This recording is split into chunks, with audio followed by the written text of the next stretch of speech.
We'll wait until our hard slurps are done. It's kind of sex positive. Slurp it up. Slurp it up, baby. I don't usually have intros, but I think I have an intro. Slurp, slurp, slurpy, slurp, slurp. The dog and us. Everybody slurp it. Yeah. You get a slurp. You get a slurp. You get a slurp. Everybody gets a slurp. Wow. You're welcome for that amazing theme song. That was it. We came up with together. We're so good. Yeah, we're amazing. Oh my God. Yeah. All right, I'm going to do this intro. I hate to be the one to break it to you, but sex education of the past failed us. Because birds and bees, they don't fuck. Welcome to Birds and Bees Don't Fuck, a show where we learn exactly how bad our formative sex education, or lack thereof, really was. I'm your host, Arielle Zadok. I'm an intimacy coordinator and sexologist. My guest today is a comedian, screenwriter, and professional yenta. Hey. Welcome to the show, Raye Schiller. Bobby, I'm so happy you're here. Oh my God, are we going to go straight into our New York accents already? We're going to go into the yenta accent. We're not do it. We have to do it. I'm schwitzing over here. We're both Jews from New York. We're not going to yenta. We did some yenting before. Oh, we yented. Before the pod. If you could hear the yenta, it was so the good. yents that we yented. We were yenting hard. There was a schlong involved. Mm-hmm. If any of you understand that, then Baruch Hashem. Gesundheit. We're just throwing out every Yiddish word. Every Yiddish word. Schmuckle, schlanger. I knew a guy named Schmuckler growing up, and I went to a Hebrew day school because, of course, I did. And I knew a guy named Schmuckler growing up, and schmuck, if you don't know, it's a dick. It's a dick. It's a penis. And he was like a conventionally attractive boy, so he was not getting made fun of at all, but they did wind up changing his last name. Don't remember what it was too. Yeah. He'll always be a schmuckler to me. Actually, I don't know if this is true, but this is like a folk story in my family, which is that when my great-grandmother came over from Germany, her last name was Schmuckler. Ah! And they changed it to Schiller. Which was you're smart. Related, I bet. Which was probably related. Oh, and he's hot, so. Oh, that well, tracks. There you go. I'm going to wind up doing the accent this whole time. You've just been wanting to do it. Do you have a lot of Jewish guests on No, I have had a lot of Catholic trauma. We've got lots of that stuff. But we're Jews. We have our own traumas. Oh my God, so many. And that's why I'm on the pod. Me? Trauma? No. Never. Lo nachon. Okay, now I'm speaking Hebrew. We're off the rails, y'all. So you grew up conservative. In New York. In New York. In what neighborhood? Are you interviewing me? I'm curious. How Jewy are you? Because it's like, how Jewy are you? That's the segment now. I'll bring out the menorah. Yeah. Are you 1 or 8 candles Jewish? Yeah, or you're 1 candle Jewish, but you're trying to act like you're 8 candle Jewish. Yeah. I would say on a scale of day 1 to day 8 of Hanukkah, I am probably a day 6 Hanukkah. That's very Jewy. Yeah, my mom converted. Nice. So she's super Jew. Yeah. That's how it works. And my dad's from Israel. So wow. Yeah. Baruch Hashem. That's tough. Yeah. So we don't talk about that right now. Anyway, okay, New York. Y'all ain't getting any part of that conversation. Cut that. So, do you have a Patreon? No, don't even put it on the Patreon. No, I need to. Yeah. But I'm like, what would I put on? I guess this. Yeah. So, also, buy me a coffee. Arielle Zadok / buy me a coffee or whatever. Give me money. I pronounce it Sadok. Sadok because that's how it is. That's how it's supposed to pronounce. Yes. That's how Jewy I am. I know the right way to pronounce it. Yeah.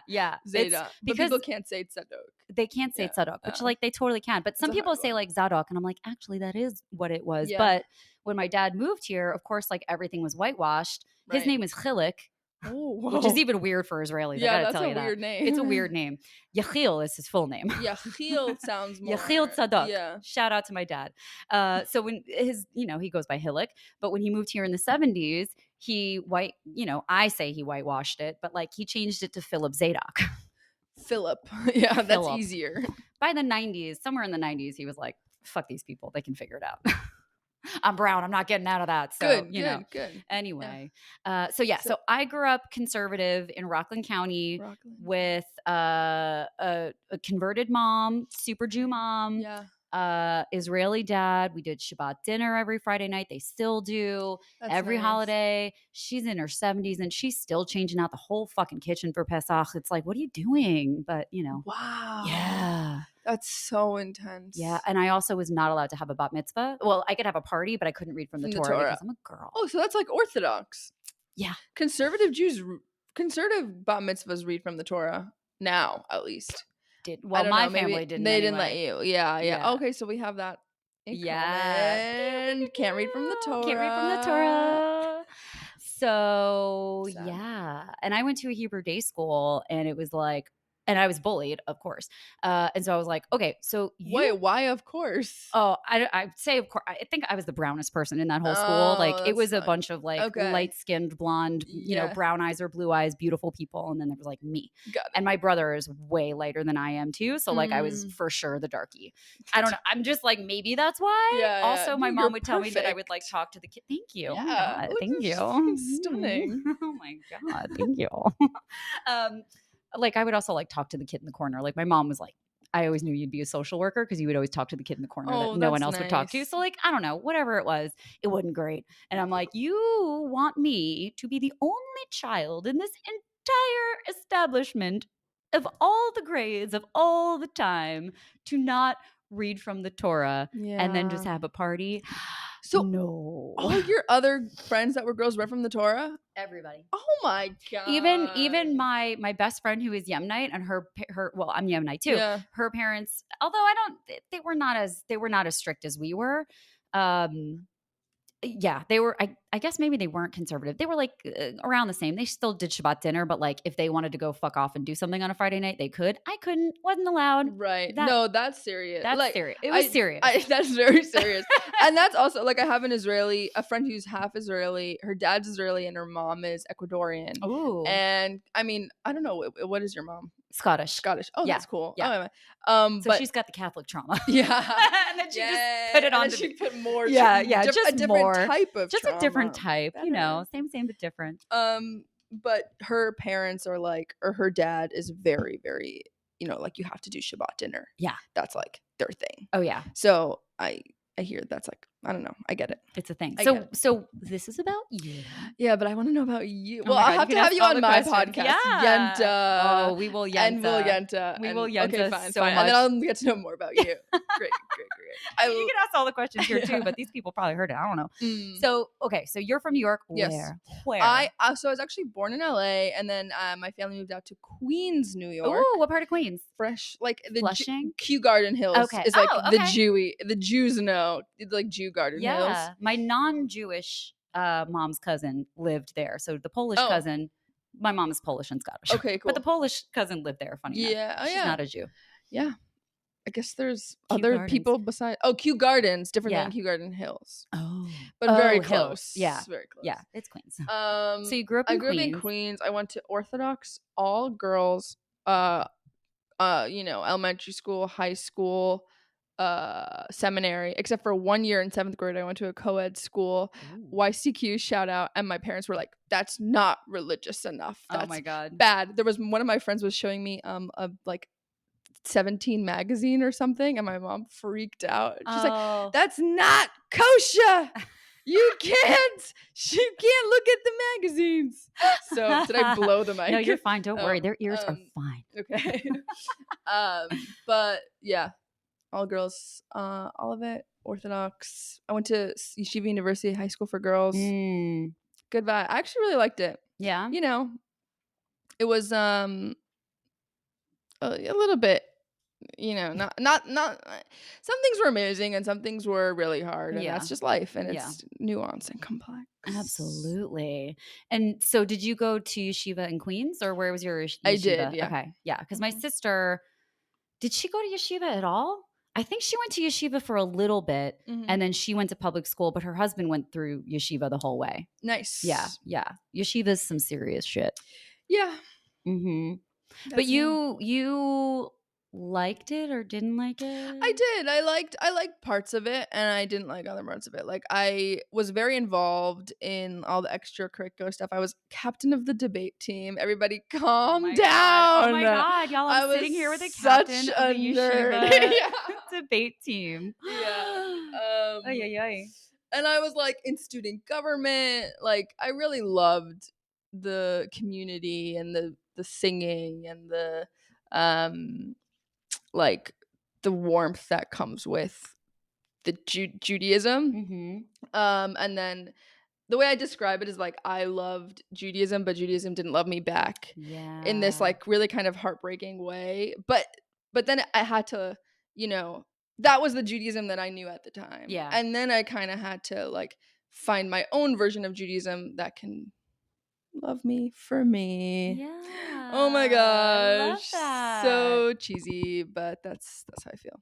So I always really loved it, is the point. It was Yeah. never, and that's what made it so hard to kind Mhm. of leave and like kind of do my own thing, because it wasn't like I had friends who left and they were just like, fuck this, I hate this, I'm not, I don't care about this That was at all. me. Yeah, yeah. Which I was is like, this shit don't make no valid. sense to me. Yeah, yeah. Like, what? I have to starve myself, and that's how I'm saying sorry, but I'm not actually having real conversations with people, and all the adults around me are just like passing out. I don't Yeah. understand. I'm gonna have a Kit Kat right now. Yep. That was me. I was that kid. And that is valid. Yeah. And I love that for you. Yeah. Well, and Yeah. it's also interesting because having a mom that converted essentially to Mm. Mary, right? I mean, like, I think she always loved Judaism because, like, there is a lot to love there. Like, Yeah. it is a really loving. It's one of the more positive religions of all of them. Mhm. And so, yeah, there was. I think she always did love a lot about it. But like, it was just never a thing for me. And when I was younger, I'd be like, bro, you like, how can you, a person who converted, possibly tell me what to believe? The Mm. most Jewish thing about me is that you cannot tell me what to believe. I like that. I don't give a fuck what you do or what you Yeah. say or anything. And I'm like, that is the core of Judaism. Yeah. For me anyway. Like, No, the that core is of the core of Judaism. I'm Like, an you independent cannot. thinker. Yeah. I'm captain of the debate team. Yeah. I will fight you on your beliefs. Yeah. And if you can if you can convince me, Yeah. I'm open to listening. Or like I want to have a healthy argument with you. Yeah. But I'm not like turning off my brain to just Mhm. blindly follow. But of course that is what a lot of people do.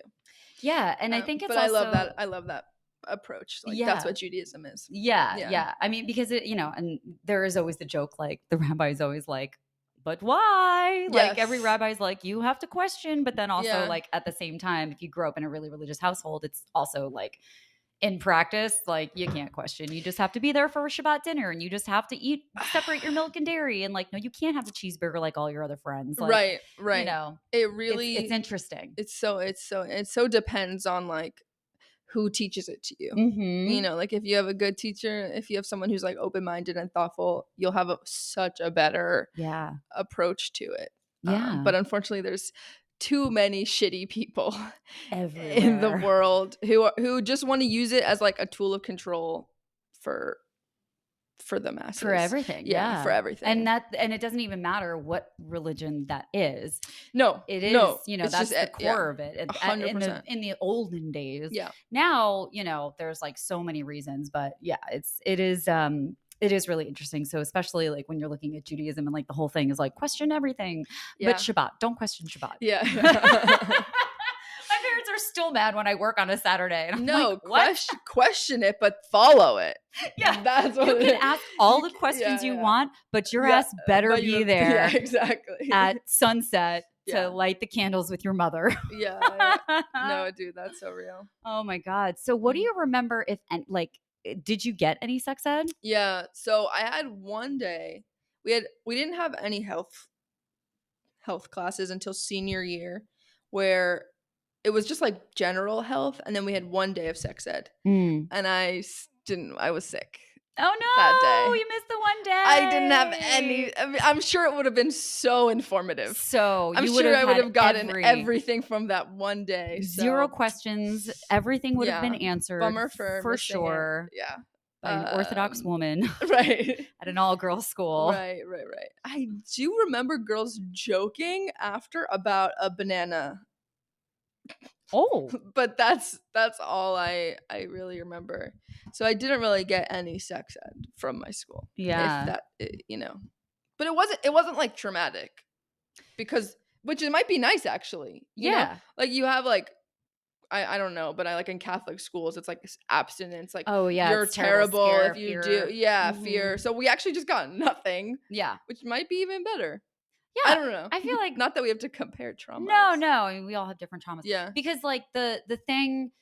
I don't really remember much of my sex education, to be honest with you. I know I saw the video, but that was all in public school. And I left the Jewish school after 6th grade. So I was like 12 when I left, and I begged to leave that school. Wow. I begged. I hated it. I was like, what school was it? Reuben Gittleman, Hebrew Day School. No offense to them. They're not there anymore anyway, so it doesn't really matter. But I just hated it. Like, I hated that I was forced to pray every day, and I hated the way that I was treated in that school. Like, I came home crying every day. Like, I had a lot of trauma around that, and like people were just real shitty. So I wanted to get the fuck out. Yeah. So I don't remember anything there, but I will say, growing up as a Jew, I don't really remember too much. Like it was always like, be fruitful and multiply. Right. You know, like there wasn't so much attention on like sluttiness or being damned, because we don't believe in hell. So like there's no fear there other than like the fear of God. But like, yeah, I just don't remember. I mean, also my parents like did not talk about anything. There was no talk about sex. Even now, talking about what I do for a living is like still uncomfortable for them. That's so fun. So you had to get into talking about sex all the time. Obviously. That's so just funny. Despite them. That's the most but Jewy. Also. It is the most Jewy. Yeah. I'm the baby. I live the furthest away, and I talk about sex every day. That's so funny.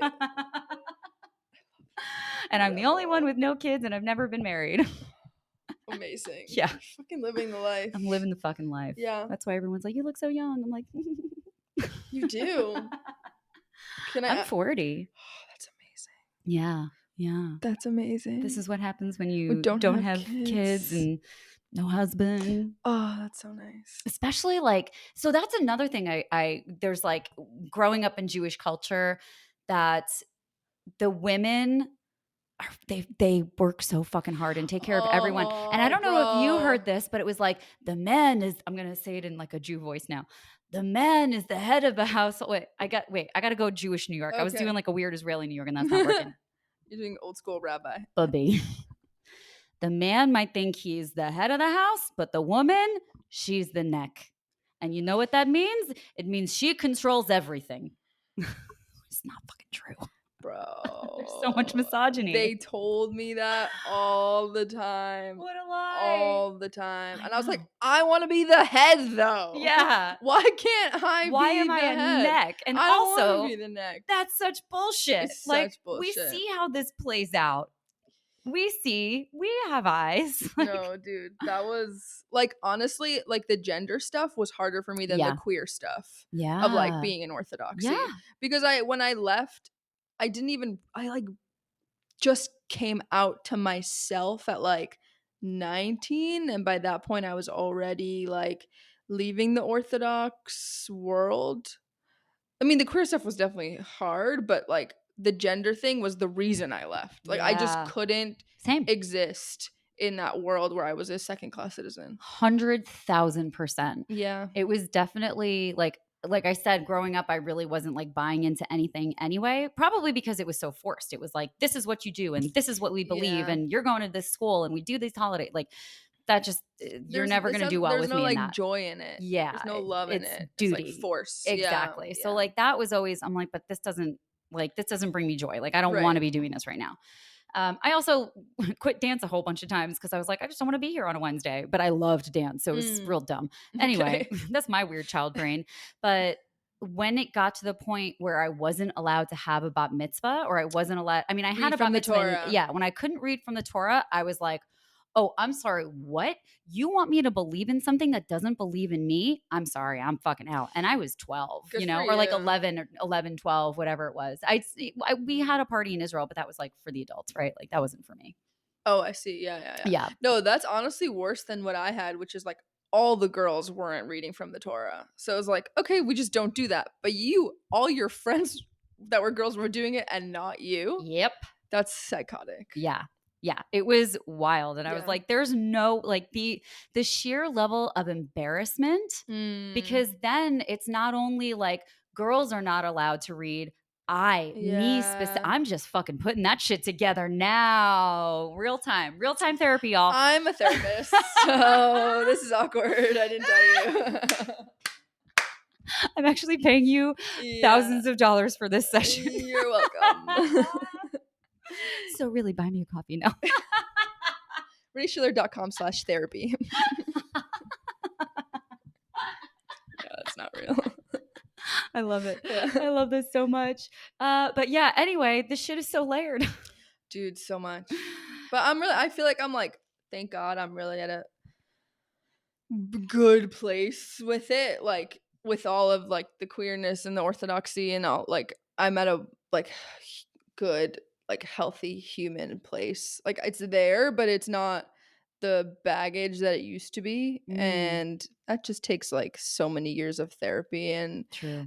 comedy has been really helpful with that. And I still have like a lot of gender like issues, but we're working it out. It's Yeah. it's way better than it used to be. Yeah. So it's there, but it's not there. Also, there's a whole movement of, this is not really relevant, but like a lot of orthodoxy is becoming much more accepting of queer people, Yeah. and that there's synagogues in New York, New Jersey, Orthodox synagogues that have like multiple queer couples and their children. I love that. Like it's not even like, sometimes it's just like a thing. Like it's not even, I mean, it's not easy for them probably, Sure. but I think it is changing. I don't want to come here and shit on orthodoxy. I think that's No. what I'm like trying to make up for on this. Yeah. But yeah. But I think that's the complications of religion and how religion impacts our sexuality Yeah. and how we show up in the world and how we express our gender and what what our gender even is. Yeah. Like religion, they are not divorced from each other. Religion and our sexual bodies and our bodies in general, they are so intrinsically connected when you grow up in a deeply religious household, no matter what that religion is. And so I think that's really like what we're digging into, because we hear so much about the Catholic and Christian experience. Right. And we don't really talk too much. I mean, there's reasons probably why we don't talk too much about that as Jews, because we have a responsibility to like protect ourselves, because we are we are like the minority of the minorities. We are the smallest. Yeah. And we have all the other minorities within our minority too. For sure. But like, what is it? 0.002% of the world population? Are It's less than Jews. redheads, Yeah, I thought which it is was- less than intersex people too, by the way. We don't talk about intersex people because this world is fucked up. Yeah. But the amount of people who are born intersex, which is not a definitive number of chromosomes, hormones, and reproductive organs that can be categorized as specifically male or specifically female. There are like tens of dozens of different, all of us are made with the same parts organized differently. So that means genetically speaking, biologically speaking, there are not two genders. There are not two sexes. And this is scientifically speaking. Keep going. You're preaching to the choir. I hear. I'm with you. Based on science. You want to fucking talk science? Yeah. Let's talk science, baby. Because that's, we're all made of the same parts differently. We are homogenous, which means that all of our bodies start out the same exact way and then they develop differently. And so some people, about, what is the percentage? I think it's like 0.2% of the population, something like that. I know it's the same amount as people who are born with red hair too. Okay, are Um, intersex. are intersex, which means that they are born with a makeup of reproductive organs, hormones, and chromosomes that don't explicitly fit into one column or the other, because that's all bullshit. So Yeah. the amount of people who are born like that, way more than Jews. The amount of people who Oh, are no. born with red hair, way more than Jews. That's pretty crazy, It's actually. fucking wild. When you really start to break it down, then you're like, Yeah. oh, this is We're like tiny. the teeniest, tiniest, smallest population that are hated so much. Oh, we don't even have to go into that, but like, you know, it is a really small population, and we are hated. You know, I know. anti-Semitism has been forever. So I understand why there aren't too many people that necessarily do talk about some of these challenges outside of like the big documentaries that have come out. Right. And, you Like know, the Netflix yeah. cult documentary about Yeah. the Orthodoxy. Yeah, I know. I know what you're talking about. Yeah. But I Yep. think it's important for us to like normalize that experience too, and the pressure to only be with Jewish people, and the Yeah. responsibility that you carry as a Jewish person to be like, well, if I'm not going to be religious and I'm not going to be having children with another religious person that is Jewish, that is extra weight. And that's not even talking about the parents that would be like, well, then you're not a part of this family. And, you know, like it's fucking so layered. And then you throw some queer shit on there, some Yeah. gender shit on there. It's a fucking smorgasbord. So much. Well, you're saying, like, when you were saying, oh, there's so few Jews in the world, I'm like, how am I gonna find a Jew to marry? That's why I'm like, oh, it's so hard. And the funny thing is about converting is that like Jews are like, no, we're good. We're good. Yeah, Oh, you want to be? That's cool. We're good. We're Yeah. not. You We're have not to trying really You want gotta it. like my mom had to go to fucking school. Yeah. She had to work with a rabbi. She had a fucking bat mitzvah. Like, I mean, she probably didn't read from the Torah, but like anyway, Yeah. like That you would be crazy. You right? She was like, I'm gonna read from the Torah, but you can't. Now you bitch. Yeah. But yeah, like you really, really, really gotta want it. You gotta want it bad. Yeah. Like And Usher. oh my gosh. I actually don't know that reference, but I love that. It just made me think of the song "You Got It Bad." Totally got it bad. So stupid. I have dated girls that have been like, I would convert, but I like, to me that felt like too much. You know, it was like I don't want to put that, like, it's a lot. Judaism is a lot. It's a lot. And it's not like you know, I don't want like 20 years from now to be like, you made, you know. But that's maybe my shit that's just coming up. But I get that though, because yeah. that's like if you are going to change your belief system, that's got to come from you. Yeah. It has to come from you. Exactly. So, and that's why I say, like, you know, my mom has memories of being like 13 years old babysitting for a Jewish family in the neighborhood, and she loved it. So like, Yeah. you know, when I was younger, I didn't really understand that. And I was like, you just converted for a man. But like, then I got older and I was like, no. She was like, this is the thing that she was always like, wow, those people, they fucking have their shit together and they love hard. Yeah. And we do. Yeah. Yeah, it's a really interesting, it's interesting, all of it. I don't know what else to say. The best. Mm-hmm. I love being Jewish. Yay.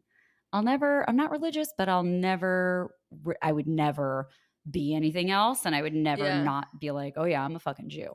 Also, I worked hard to receive that title. I had to do a lot of shit. So like, what title? Not of Jew. Oh, of Jew. Did you?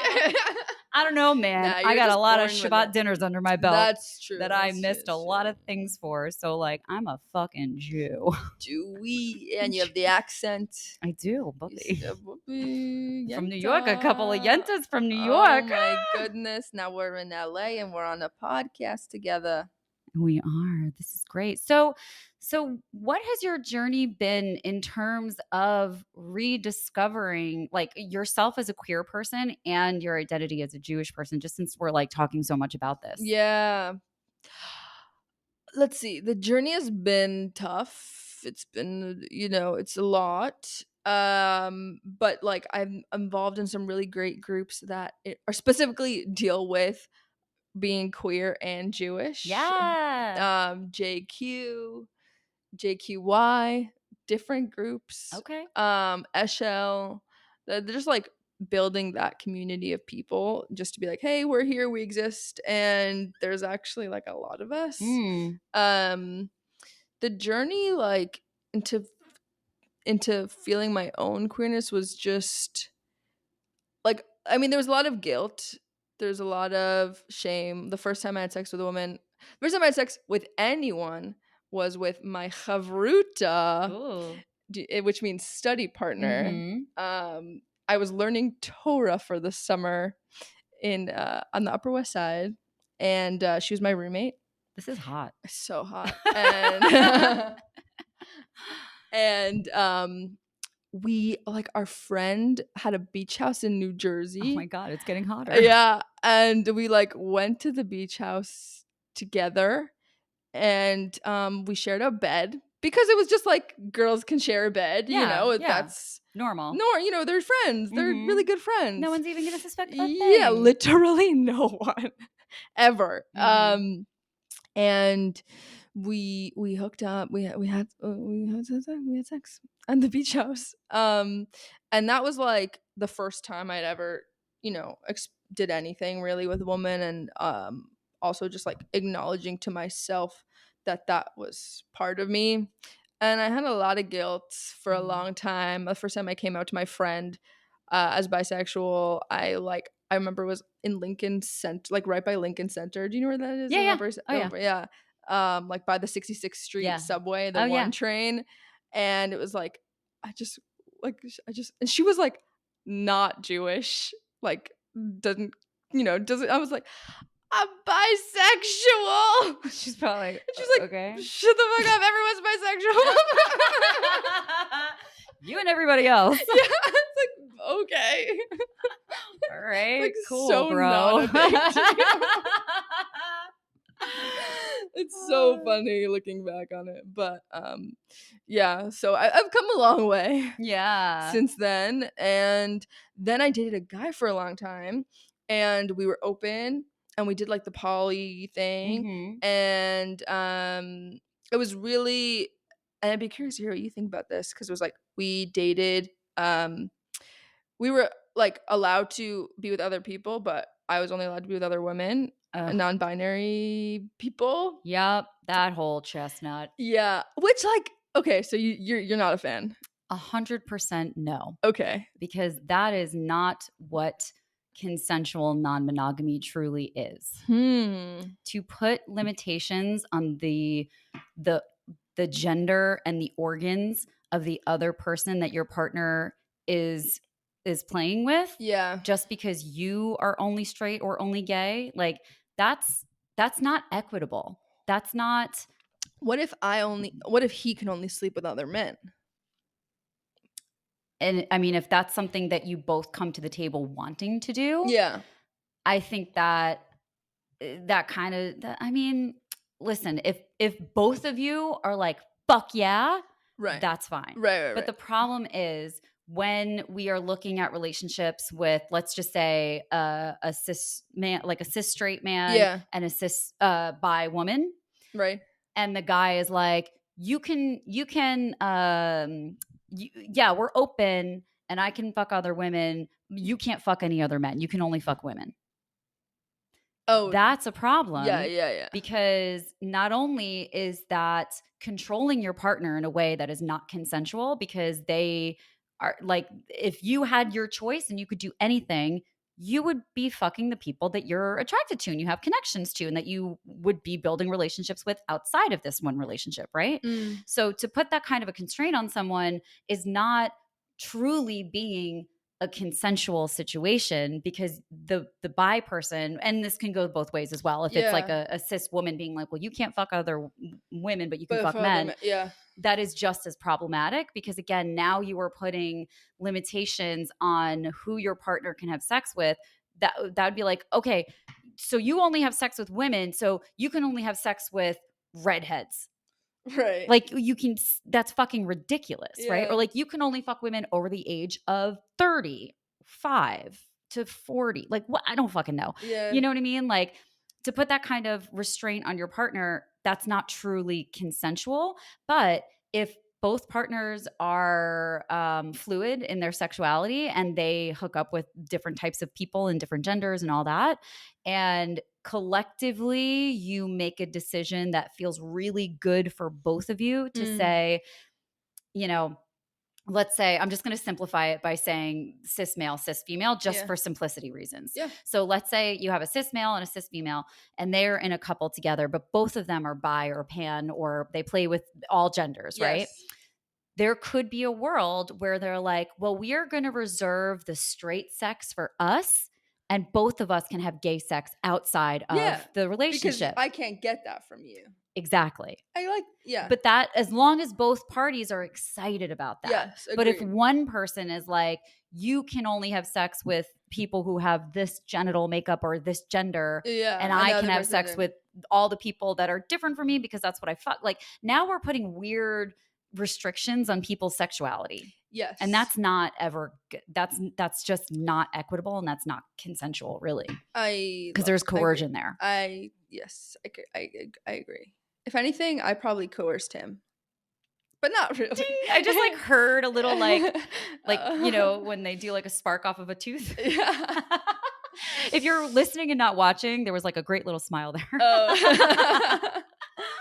Like, I didn't coerce him, but you know, that was probably why we were able to stay together for so long, is because I was like, you know, being with women at the same time, and that was like a part of me that I really needed to explore. And I told him he could have sex with men, but he didn't. Yeah. Anyway, but you were not allowed to have sex with men. No, Did you decide that, or was it that he said that to you? Like, we can do this, but I can fuck women and you can fuck women, but none of us can. No, but he didn't want to. He didn't want to fuck women. Oh, yeah. Well, we also did like a lot of threesomes. Okay, which was amazing. Yeah, they're great. Yeah, some like group stuff. Yeah. And yeah, I mean, at the end of the day, as long as it is a fuck yes for everybody involved, without coercion, without convincing, without the other partner being like, well, I don't want you doing XYZ. And then they're like, okay, that's not consenting. That's not a fuck yes. That's, I always say, like, don't relent consent. Oh, that's you know, cute. because oftentimes when we have couples that are venturing into non-monogamy, there's a lot of relenting. There's a lot of relenting going on, and relenting is not consenting. Just remember that. If you learn anything today, learn that relenting is not consenting. Relenting is not consenting. But B, if you take anything away from us today, are you listening? Are you listening? Pay attention. Get this over is your here. Mother talking. I'm verklempt. Come here. Come here. Don't make me get famished. I don't remember like any of these listener at words. home just like, I'm enough of this now. I'm done.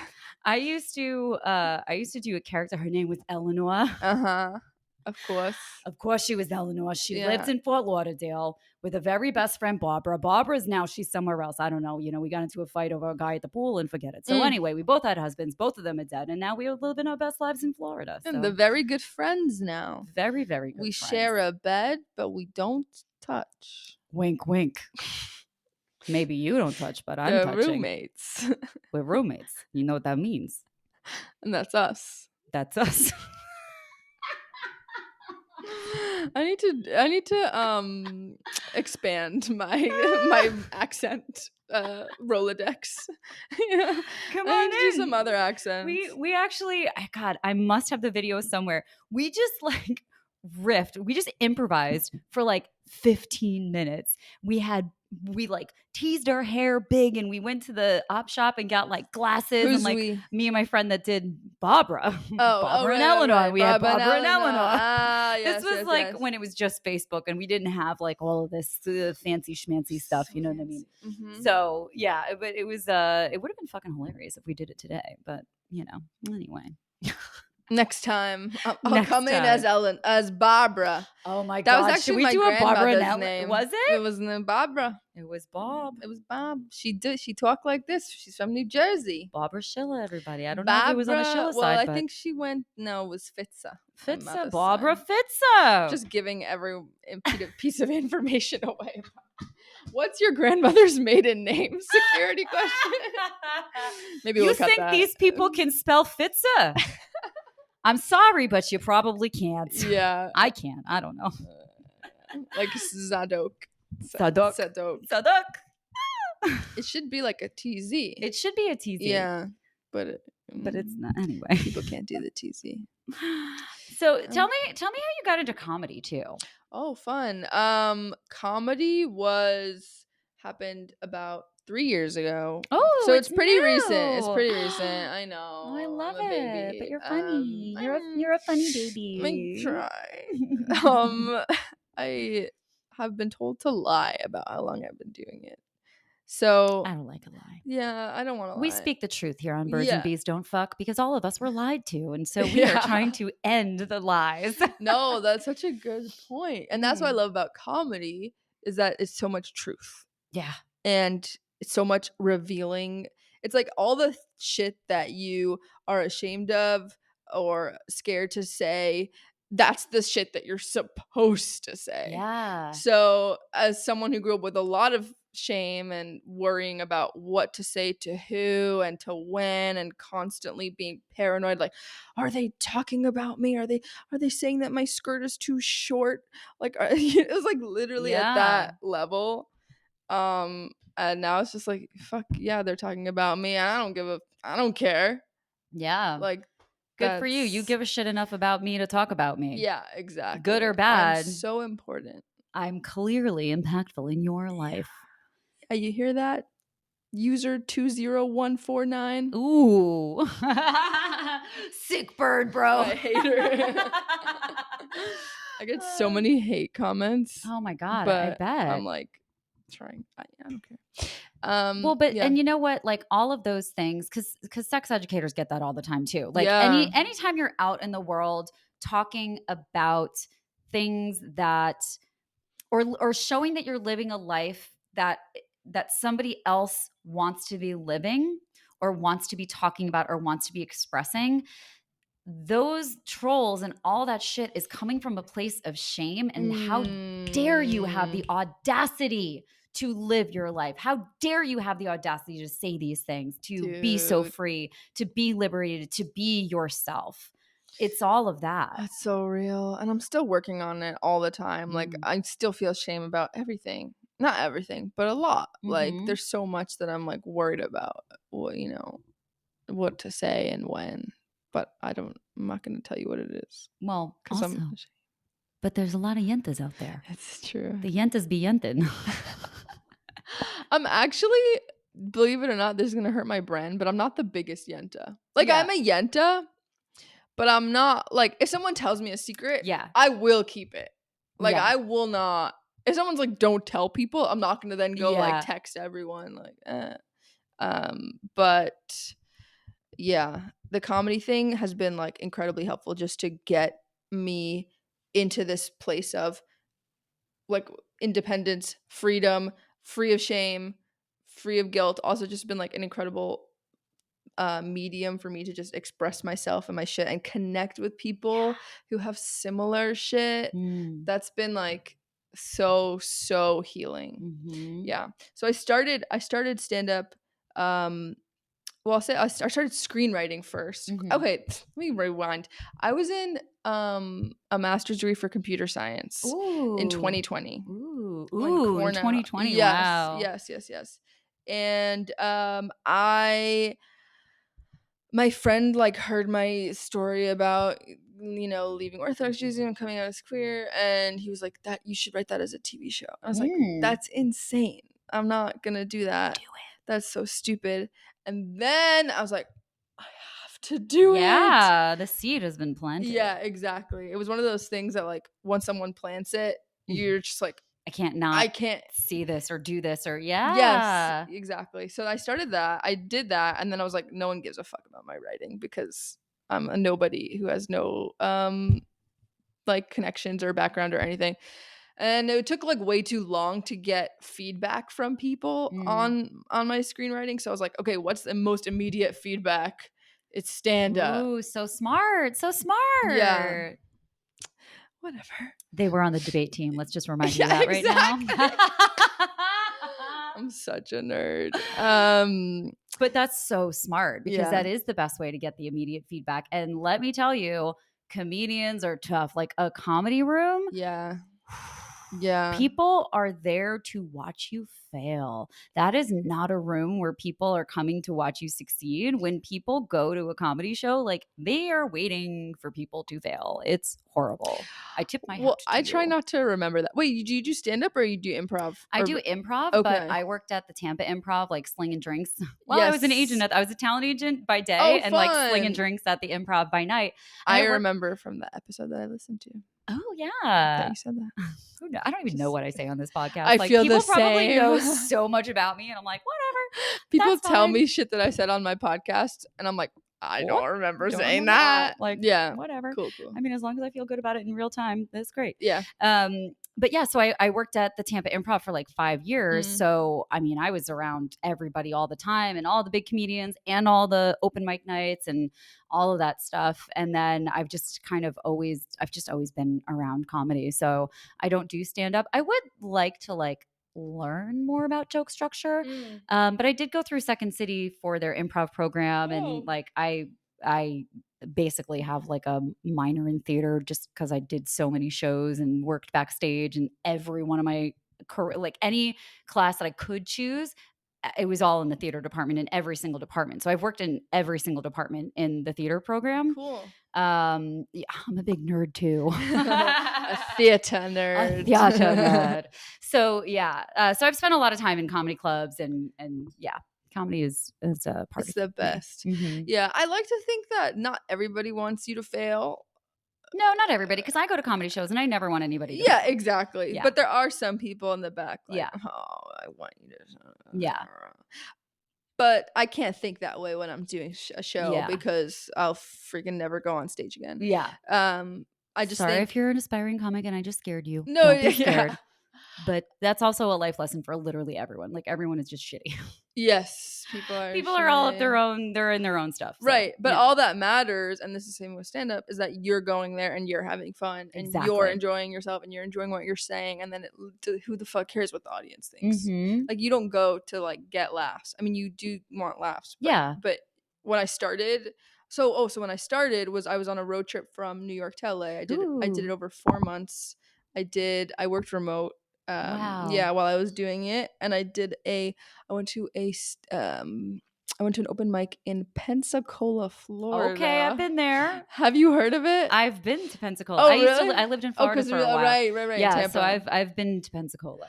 So my only exposure to Pensacola was in a 30 Rock episode. Have you seen that episode?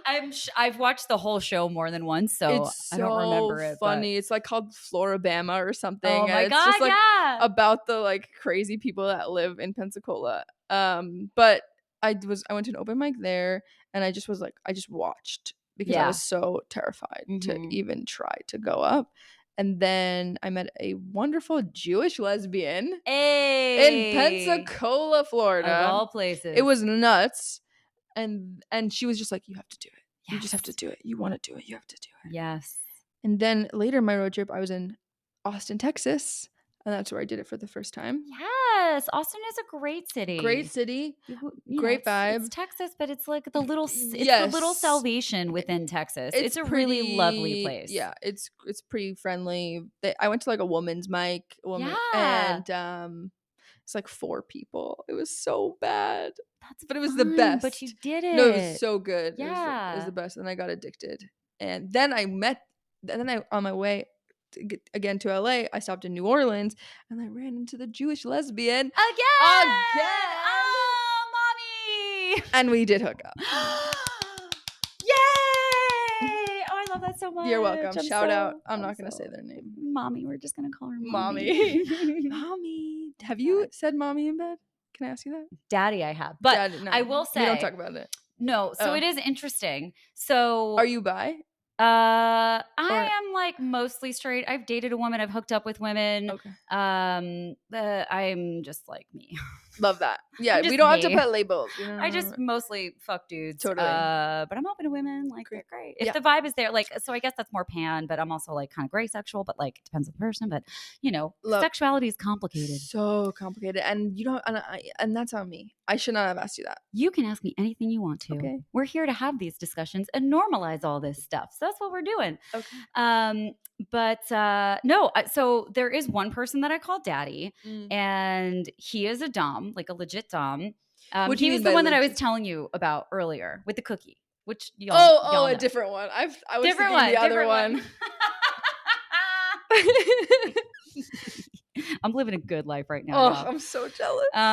It's great. It's great. Okay. So The one with the cookie. one of the Yes. men that I'm seeing, Yeah. I do call him daddy. Wait, what do you mean by legit dom? Like professional? Like you get paid for it, or he's just like an I expert? don't think he's getting paid for it yet, Mm. but he is working into like teaching people how to dom. Okay. But he himself and yeah, so he is a dom.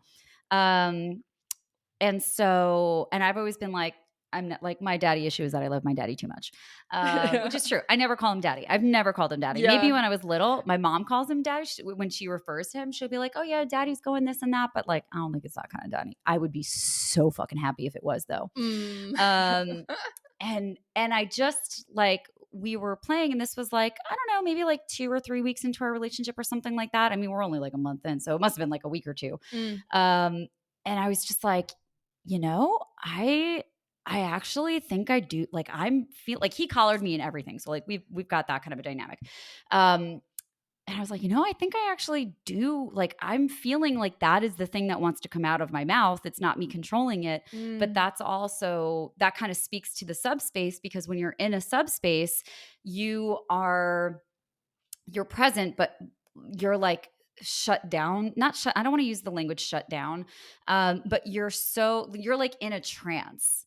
And so What do you mean by subspace? Oh, like you're when in a you're sub. a Oh, sorry. sub, Yeah, yeah, yeah. so I thought you meant there's like a sub. Yeah, I get yeah, it. so Okay. like When just for you're the people listening, there's a yes. dominant and there's a submissive. And so these are all power plays. And so there are all sorts of different ways that you can play with these power plays, and these power dynamics and all of that. And so what subspace is when a submissive is being dominated and they are in a highly relaxed and what is that? It starts with a T. There's a word I'm looking for. You said Like trance. trance. Like you're kind of in a trance. Like you're just um you're able to switch off, which is why you see so many high level people and high level decision makers being who into that. are subs, because when you are being dominated and you're in that subspace and you're in a safe space, safety is essential because you cannot get to this place without being safe with this person. Then this is like, for most people, that's the only time and place, for me included, that's like the only time and place you can really, like, you're so relaxed because you're just immersed in whatever the experience is. And it's a really, really beautiful thing. That sounds so nice. Yeah, it's really, really, really nice when you find someone that you can actually be in that space with, which is like, as a generally dominant person and a generally masculine person. Yeah. I like energetically, I know I'm very femme, but like energetically, no, I'm I know masculine, exactly what you mean. I know exactly what you mean. Yeah. So like it's hard for me to get into that space with a person. So I'll be like switchy at best, right? But like with him, I'm like total sub. Like once we go into that space, it's how just did like, you get to like that space of safety with him? So we met at the play. And is that a party? It's a play party. Okay. And so the theme of it was Tantra. And so our first experiences together and our first night together was like all going deep, and we just had like an immediate intimacy together. So we created a lot of safety within those experiences because of the way that the play sets everything up, which we're talking about boundaries, we're talking about intentions, we're doing, I mean, specifically that because it was a tantra one, we were doing things like eye gazing, like we were building intimacy. And by the way, this is what I do in my sexuality workshops or my sensuality workshops. And I don't know when this is going to be out, but I am going to be doing a couples workshop that does all this stuff at Zula Den. in May. I just was there before this episode, so we confirmed dates. So anyway, Exciting. so exciting. That's Get your coming up. tickets. Yeah, definitely Couples. do, because there's only 10 spots, 10 couple spots. I have to find a partner so I can get a spot. Yeah, because you can do it with a friend. Like, that's another thing. Like, it doesn't have to okay. just be couples, because you're Right. learning tools, right? Like, you don't have to be in a romantic relationship to experience eye gazing and, you know, learning to tap into your senses and stuff like that. So, it's so great. I'm glad you said that, because I'm actually going to include that, because I think a lot of people feel really excluded from couples things. Yeah. And like, you what don't about have the to. single people. And a lot of people are afraid to be intimate with friends. Yeah. You know, and it's like or with anyone. or with anybody. So like, come on, be intimate with people. It's fine. So anyway, that's how we created that safety. It was like, it was all of those you already processes. had. Yeah. And I mean, that wasn't when it happened. It was after we had played together again. And then it was even like after that, I think. I don't remember. But like, we had established, we had this first experience that was really deep, and it was really trusting, and it was really beautiful. And we were able to establish trust and boundaries and safety and all of that. And then we had further experiences. And so like, at some point it was just like, this is it's wanting to come back out, and I'm holding it back. And so let's talk about that, because I don't want to ever hold myself back from saying something if that's what's truthfully coming out of my body. And it was mommy. It was daddy. It was daddy. My bad. I will say that I have a friend who I love so much. And that was the first time? That was the first and only time I've called anybody daddy. Whoa. That's crazy. Yeah. Was it great? It was great. Oh, yeah. I love calling people daddy. I love being called daddy. And he calls me baby girl. I'm like, oh, I die. Never thought I would. But that's the power of intimacy, right? Like these archetypes that we don't ever necessarily think that we are or that we can be can sometimes come out in the right dynamics and relationships. And it's really fucking magical when you allow yourself to be in that space with another human being, regardless of gender, sexuality, anything like that. And that's why I say you can have some of these really intimate experiences with friends too. Yeah. I'll find a friend. Find a friend to come. Find a friend. Yeah. Or a partner. Or a partner. Or a lover. Or a lover. I love the word lover. I was really resistant to that word for a long time. Now I love it. And I have 3 lovers. Yeah, you do.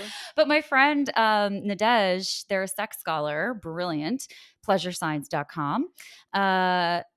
She uses the word lovership a lot. And I even had that conversation with her where I was like, oh, I really don't like that.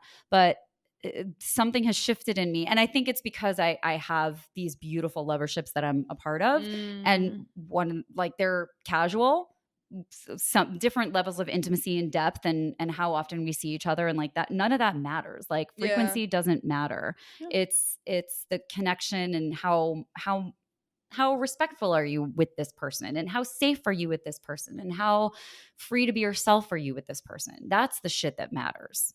100%. And then you can build on everything else from there. But if you don't have those core basics, like even as a friend, like what are we doing? Yeah, that's true. I feel like comedy, and I actually did trip on shrooms this weekend and had this realization of like, I feel like stand-up is almost the opposite of that, of everything you're describing. It's like stand-up, you have to build up such a wall to like survive these shitty people in the audience and to just like keep going, that you kind of lose, or I've felt like I've lost some of my just like emotional tenderness, and I'm trying to get that back. Yeah.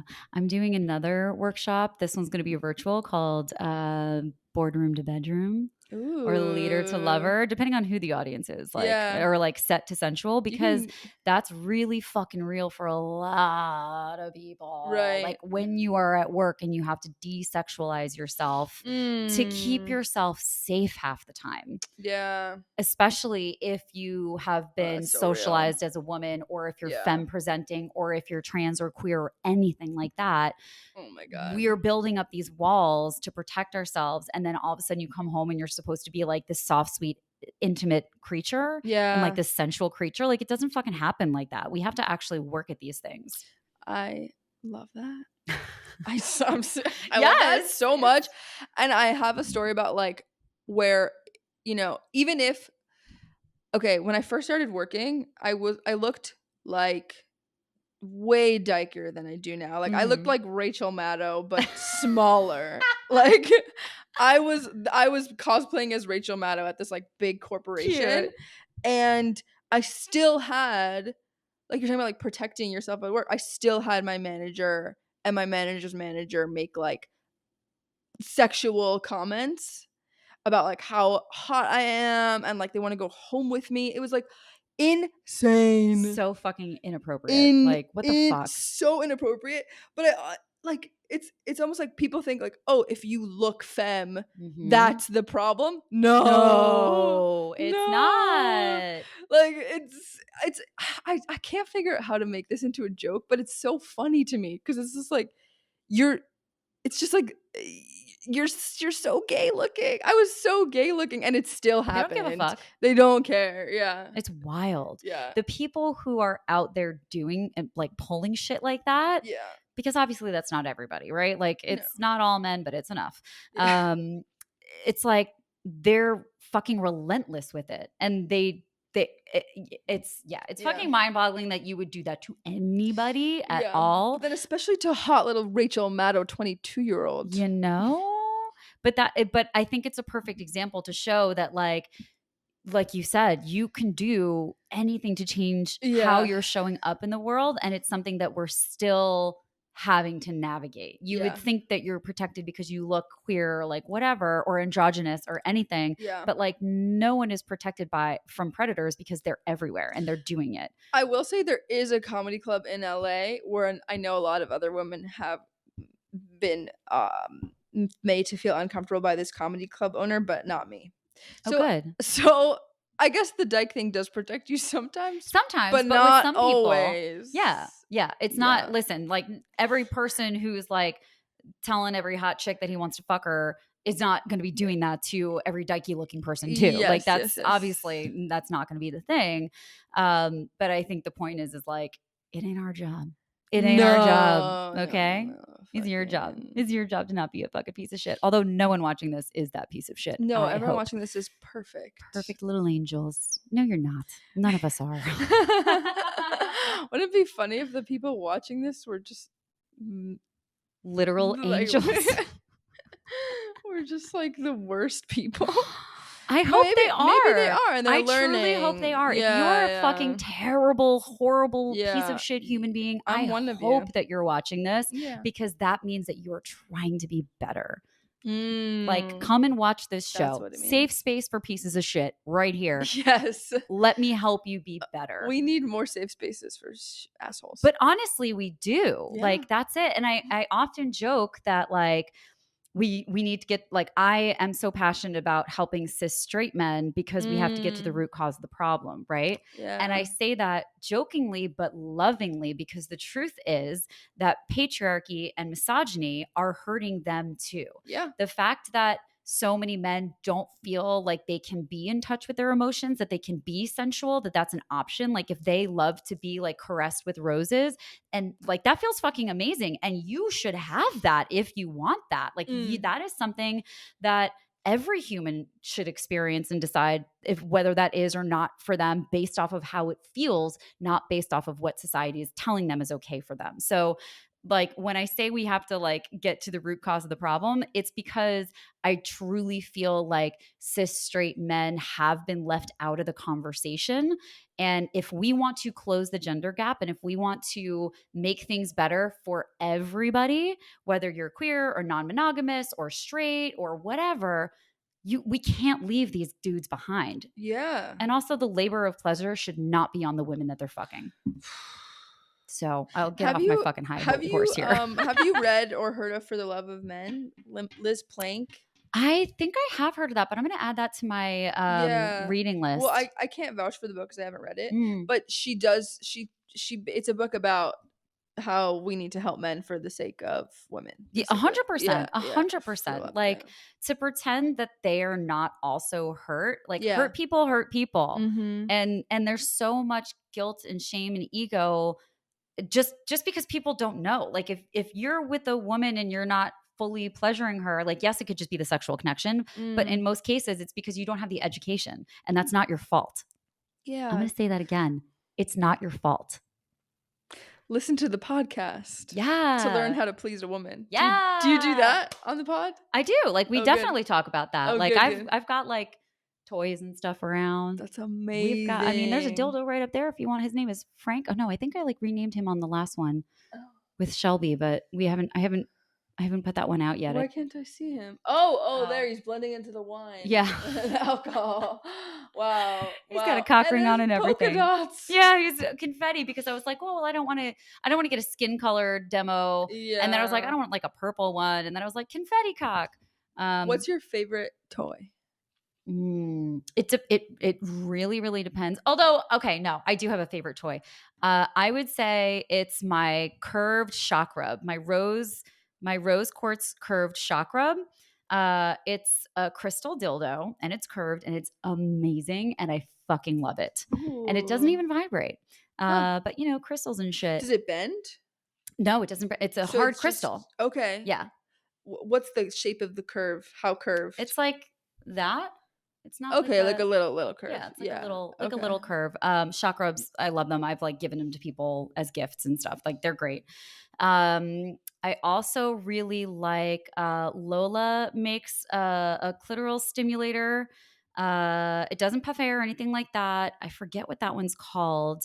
But it's a really nice shape. It's like a really nice circle shape. And then there's like a little pocket that you can put the clit area in, which feels really nice. Huh. And that vibrates on different levels. Wand, always tried and true. That can be really intense though. Sometimes like a wand is like, everyone's like, the wand is amazing. And like, yes, it is amazing. It's amazing for partnered sex because you don't need precision, but it can also be very intense because it's like as big as this microphone, right? So you don't need precision. The Lola you need precision for. I also have a satisfier that has like a little bit of the air puff and it's also got like a little circle that you put, like you really have to have precision with that one. Ergonomically, if you have something like if you're being penetrated, it is really nice because you can hold it from on top and like the way that it will like sit over your vulva is good, and then something else can come from below, but you need a lot of precision. So like with partners, you have to hold it, and even with partnered sex, like it's still a little bit too hard for me to manage because I'm like, I don't want to be having to worry about being precise at this time. No, you're in your trance. Like I'm trying to get off right now. I'm trying to have pleasure and not find where the spot is. Like, so guys, I understand. Like we all understand. If I can't find it on my body in the midst of shit, how the fuck are you going to? Like, this is the shit that I'm talking about. It's hard. It's hard. It is hard. But we are coming to the end of this show. I could talk to you forever. I'm like, I have no idea what time it is. I know, me neither. I'm usually like so good at timing. Also, the computer is like really far away. And there's that whole bleep that y'all ain't going here because we had to wrap on something real quick. Secrets. So I'm going to give you, so it's time for a pop quiz. Yay. So yours is going to be a true false. Okay. When a group of women come together or people who have periods come together and they spend a long amount of time together, is it true or false that their periods sync up because they're together? I feel like the societal answer is true, but I think it's false. Aha, correct. Yes. So let's dispel a myth. Great. So people who bleed, so people who have periods. Yes. Their cycles do not sync with each other because they are together.